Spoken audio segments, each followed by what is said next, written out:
Hema committee റിപ്പോർട്ടിൽ പ്രത്യേക സംഘത്തിന്റെ അന്വേഷണം ആവശ്യപ്പെട്ടുള്ള ഹർജികൾ ഹൈക്കോടതി ഇന്ന് പരിഗണിക്കും. ഹർജികളിൽ സംസ്ഥാന സർക്കാരും SITയും മുദ്രവെച്ച കവറിൽ സത്യവാങ്മൂലം നൽകും.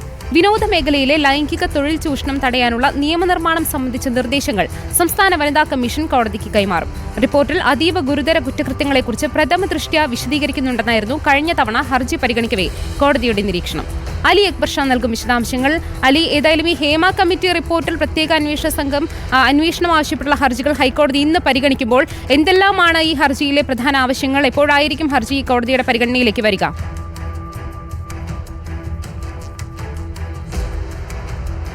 ഈ ഹേമ കമ്മിറ്റി റിപ്പോർട്ടിലെ ആരോപണ വിധേയർക്കെതിരെ പ്രത്യേക അന്വേഷണ സംഘത്തിന്റെ അന്വേഷണം ആവശ്യപ്പെട്ടുകൊണ്ടുള്ള ഒരു കൂട്ടം ഹർജികളാണ് ഇന്ന് ഹൈക്കോടതി പരിഗണിക്കുന്നത്.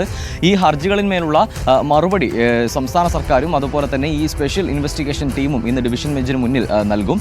ഈ ഹേമ കമ്മിറ്റി റിപ്പോർട്ടിൽ പേരെടുത്ത് പറഞ്ഞിട്ടുള്ള ആരോപണം ഉന്നയിക്കപ്പെട്ടിട്ടുള്ള ആളുകൾക്കെതിരെ പ്രത്യേക അന്വേഷണ സംഘത്തിന്റെ അന്വേഷണം, അതുപോലെ തന്നെ CBI അന്വേഷണം ഉൾപ്പെടെ ആവശ്യപ്പെട്ടുകൊണ്ടുള്ള ഹർജികളാണ് ഇന്ന് ഹൈക്കോടതി പരിഗണിക്കുന്നത്. അതുപോലെ തന്നെ ഈ ചലച്ചിത്ര നയരൂപീകരണ സമിതിയിൽ നിന്നും സംവിധായകനായ B ഉണ്ണികൃഷ്ണനെ നീക്കണം എന്നാവശ്യപ്പെട്ടു ുള്ള ഹർജിയും ഇന്ന് ഹൈക്കോടതിയുടെ പരിഗണനയിലുണ്ട്. ഈ ഹർജികളിന്മേലാണ് ഇന്ന് ഈ പ്രധാനമായും ഹൈക്കോടതി പരിഗണിക്കുന്നത്. ഇതുമായി ബന്ധപ്പെട്ട് ഈ റിപ്പോർട്ടിൽ അതീവ ഗുരുതരമായ ആരോപണങ്ങൾ അല്ലെങ്കിൽ പ്രഥമ ദൃഷ്ട്യാ തന്നെ കുറ്റകൃത്യങ്ങളായ ആരോപണങ്ങൾ ഉൾപ്പെടെ ഉണ്ട് എന്ന നിരീക്ഷണവും ഹൈക്കോടതി നടത്തിയിരുന്നു. ആ ഒരു സാഹചര്യത്തിൽ ഇന്ന് ഈ ഹർജികൾ പരിഗണിക്കുമ്പോൾ അത് അതീവ നിർണായകം തന്നെയാണ്. എന്തായാലും ഈ SIT ടീമിൻ്റെ അന്വേഷണവും അതുപോലെ തന്നെ CBI അന്വേഷണം ഉൾപ്പെടെയുള്ള ആവശ്യങ്ങളാണ് പ്രധാനമായും ഈ ഹർജികളിലുള്ളത്. അതുപോലെ തന്നെ ഇന്ന് സംസ്ഥാന വനിതാ കമ്മീഷൻ ഈ തൊഴിൽ മേഖലയിലെ ലൈംഗിക ചൂഷണം അതുപോലെ തന്നെ തൊഴിൽ ചൂഷണം ഇത് ഇല്ലാതാക്കാനുള്ള, ഇത് മാറ്റി നിർത്താനുള്ള മാർഗ്ഗനിർദ്ദേശങ്ങൾ ഇന്ന് ഈ ഹൈക്കോടതിക്ക് മുന്നിൽ നൽകുന്നുണ്ട്. ഇതും ഇന്നത്തെ ഒരു പ്രധാന വിഷയം തന്നെയാണ്. എന്തായാലും ഈ ഒരു കൂട്ടം ഹർജികൾ പരിഗണിക്കുമ്പോൾ ഏത് നിലയിലാകും ഹൈക്കോടതിയിൽ നിന്ന് ഉൾപ്പെടെ ഉണ്ടാകുന്ന നടപടികൾ, ഏത് നിലയിലാകും സംസ്ഥാന സർക്കാരിൻ്റെയും അതുപോലെ തന്നെ ഈ SIT ടീമിൻ്റെയും സത്യവാങ്മൂലം എന്നതും ഏറെ നിർണായകമാണ്. ശ്രുതി. അലി, ഈ ഹേമ കമ്മിറ്റി റിപ്പോർട്ടിൽ അത് മുന്നോട്ട് വെച്ച പല ആൾക്കാരുടെയും മൊഴികൾ ഉൾപ്പെടെയുള്ള പരിശോധിച്ചുള്ള കാര്യങ്ങളാണ് SIT നേരത്തെ നടത്തിക്കൊണ്ടിരുന്ന അന്വേഷണത്തിൻ്റെ ഒരു പൊതുവായ ഒരു സ്വഭാവം എന്ന് പറയുന്നത്. അതിൽ തെളിവ് കണ്ടെത്തുക എന്നുള്ളത് തന്നെ വലിയൊരു ദുഷ്കരമായ സാഹചര്യം കൂടിയാണ്. ഇപ്പോൾ പല കേസുകളിലും ഇപ്പോൾ SIT കൈമാറണം എന്നുള്ള നിർദ്ദേശം കൂടി വരുമ്പോൾ അത് എത്രത്തോളം വെല്ലുവിളിയാണ് SITക്ക് എന്നുള്ളത് മറ്റൊരു ചോദ്യമല്ലേ?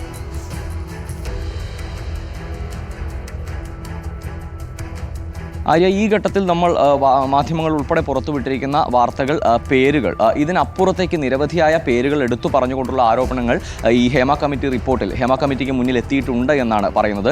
അതിൽ പലതും ഇപ്പോഴും പുറത്തു വരാത്ത അല്ലെങ്കിൽ നടപടികളിലേക്ക് കടക്കാത്ത ആരോപണങ്ങളുണ്ട്. ആ വിഷയങ്ങളിൽ ഉൾപ്പെടെ, അതായത് ഈ ഹേമ കമ്മിറ്റി റിപ്പോർട്ടിൽ എത്തിയിരിക്കുന്ന ഈ ആരോപണങ്ങളിലെല്ലാം തന്നെ SITയുടെ അന്വേഷണം നടത്തണം എന്നതാണ് പ്രധാനമായും ഇന്ന് ഈ പരിഗണനയിലേക്ക് എത്തുന്ന ഹർജികളിലെ ആവശ്യമെന്ന് പറയുന്നത്. സമാനമായ നിലയിൽ പല കേസുകളിലും പല ആരോപണങ്ങളിലും CBI അന്വേഷണം ഉൾപ്പെടെ ആവശ്യപ്പെട്ടുകൊണ്ടുള്ള ഹർജികളാണ് ഇന്ന് ഈ ഹൈക്കോടതിക്ക് മുന്നിലേക്ക് എത്തുന്നത്. സ്വാഭാവികമായും ഇപ്പോൾ ഉയർന്നു വന്നിരിക്കുന്ന ആരോപണങ്ങൾ അല്ലെങ്കിൽ പോലീസിൻ്റെ ഉൾപ്പെടെ നടപടികളിലേക്ക് കടന്നിരിക്കുന്ന ആരോപണങ്ങളെക്കാൾ എണ്ണത്തിലധികം ആരോപണങ്ങളിൽ അന്വേഷണം വേണ്ടിവരും. ഇത്രയും ഹർജികൾ വന്ന സാഹചര്യത്തിൽ സ്വാഭാവികമായും അതിലാണ് എന്ത് സത്യവാങ്മൂലമാണ് ഇന്ന് സംസ്ഥാന സർക്കാരും അതുപോലെ തന്നെ സ്പെഷ്യൽ ഇൻവെസ്റ്റിഗേഷൻ ടീമും നൽകുന്നത് നമുക്ക് നിർണായകമാകുന്നത്. സീൽ ചെയ്ത കവറിലാകും ഈ സംസ്ഥാന സർക്കാരിൻ്റെയും അതുപോലെ തന്നെ ഈ സ്പെഷ്യൽ ഇൻവെസ്റ്റിഗേഷൻ ടീമിൻ്റെയും സത്യവാങ്മൂലം നൽകുന്നത്. സ്വാഭാവികമായും അതുകൊണ്ട് തന്നെ ഇന്നത്തെ ഈ ഹർജികൾ ഏറെ നിർണായകവുമാണ്. ആര്യ. ശരി, അലി അക്ബർ ഷായാണ് വിശദാംശങ്ങൾ നൽകിയത്.